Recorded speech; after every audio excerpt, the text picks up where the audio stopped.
The WWE did it again. They released a ton of different wrestlers on their roster, and what's even more bizarre is that they released some shocking names that could have been future stars in the business. I'm sure other promotions like AEW or Impact are going to make efforts in signing some of these people because they're really talented. To be totally honest with you though, after the release of Bray Wyatt and Braun Strowman, nothing is really too shocking anymore. Like, I really never expected any one of those guys to lose their job. However, it's always sad when WWE makes these releases because people do lose their jobs, and that just sucks.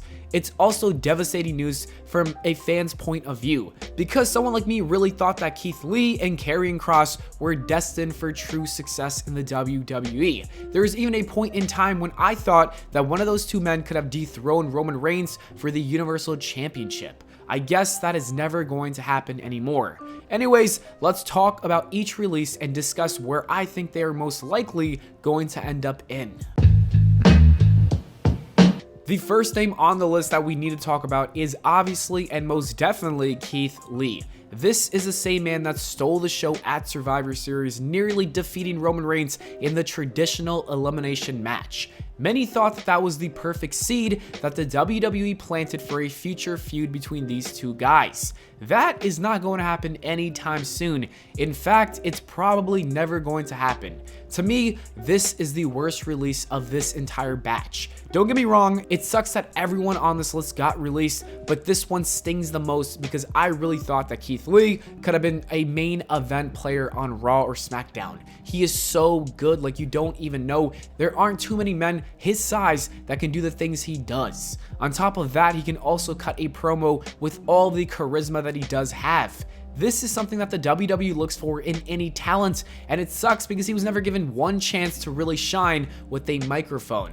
I'm sure if he had one good feud with a good storyline, he would have killed it in that role. It's too bad though that we'll never know. If I'm Tony Khan though, I'm signing this man in 90 days immediately. It is a no-brainer. I think Keith Lee is going to AEW.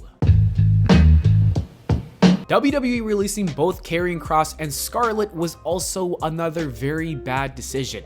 Similar to Keith Lee, Kross never got the proper chance to succeed in WWE. It's like the company made absolutely no effort in pushing him. That's very apparent since they didn't even pair him up with his wife on the main roster when he first came. They also stripped away his very epic entrance that he did have in NXT. The creative team didn't put an ounce of effort in him, and that is ridiculous. They literally had the guy lose to Jeff Hardy on his first night. Like, what was the point of that? Then they were going to repackage him because they realized they messed up and this isn't going to work anymore, but that didn't happen either. Instead, they just released the man along with his wife. Like, none of this makes any sense. The WWE literally just had to take his exact gimmick from NXT and try it on Raw. That was it. Literally, if it doesn't work, okay, you realize it doesn't work, then you try something different. But you didn't even try. They overcomplicated everything for no reason. Unfortunately, they missed out on a potential big star for their promotion, and AEW should also grab these two as well. It is a big signing. They could use another big guy, and I have a feeling, though, that he's not going to go to AEW. I feel like he's going to end up in Impact, but if I was Tony Khan, the same thing with Keith Lee, I would do the same thing and sign Karrion Kross and Scarlett.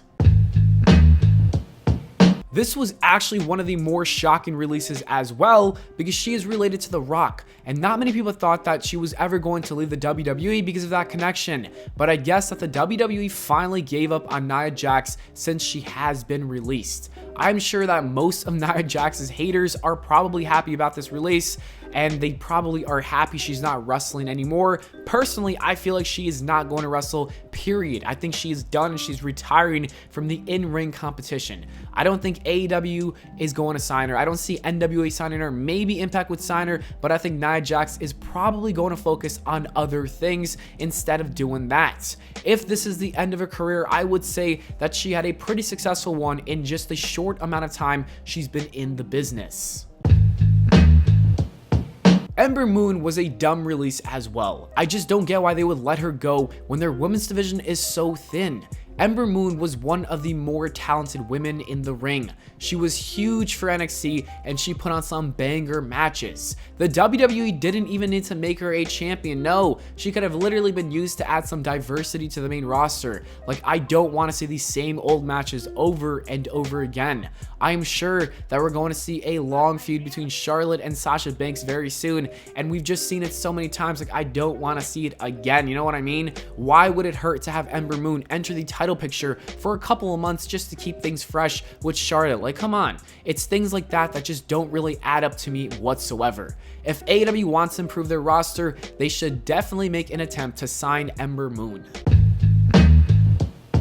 Mia Yim was also fired along with her husband, Keith Lee, during this set of releases. This is such a shame because Mia Yim was another talented individual that was really good for the women's division. Similar to everyone else on this list of releases, she just wasn't given the proper chance to show the WWE Universe what she had. Like, literally, the only thing that they gave her was retribution, and that was really booty. I guarantee you, though, that she would have shined if they gave her something good. Since Keith Lee is most likely going to get signed by AEW, I think they should also bring his wife. And not only because they're married, but because she would make for a great addition to the women's division for their promotion. They need as many credible stars as they can get. Mia Yim would be a good signing, and she could even become the TBS champion one day. I don't know why, but I wanted to talk about Oni Larkin also getting released. I was a big fan of him in NXT, and I thought he was going to be a great asset for either the mid-card or tag team division. This is WWE's problem. They keep letting go of wrestlers that can be used really well in certain aspects that they are lacking, and they need these talented individuals, but then they release them. Like, if you think about it, the tag team division right now on Raw and SmackDown is not too good, and he would have been perfect for that division. So why would you not do it? I just don't get it. I personally don't see AEW signing him, and I feel like he'll end up in smaller promotions, maybe Impact, maybe something else. Maybe even, New Japan.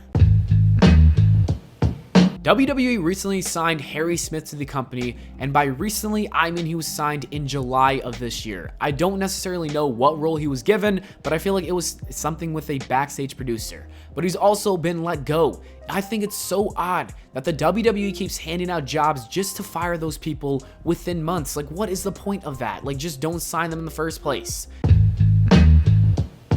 Eva Marie is another great example of somebody who recently came back to the WWE this year, and she was also fired this year. I understand why she was released though. She was never really too talented in the ring, and people just really didn't care enough about her, so I get the release. I just don't understand the point of signing her to a contract and then letting go of her.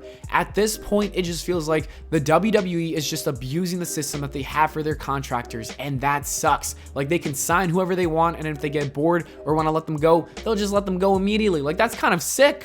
The rest of the releases from yesterday include Frankie Monette, Jesse Camilla, Katrina Cortez, Jeet Rama, Trey Baxter, Zadia Ramier, B-Fab, Graham Metalik, and Lindsay Dorado. I can see why the WWE released these guys. They weren't being used too much on TV. I think most of those names are from NXT, and I probably botched a lot of the pronunciations, but I think they are better off elsewhere where they can actually wrestle instead of sitting in catering and not being used. Anyways, that is it for the video, guys. Thank you so much for watching. I hope y'all enjoyed. If you did, please make sure to leave a like and subscribe. Let me know your thoughts on these releases in the comments below. And on the screen right now are some other videos that you should totally check out if you have some free time. So go ahead and click one of them. I will see you all in the next video.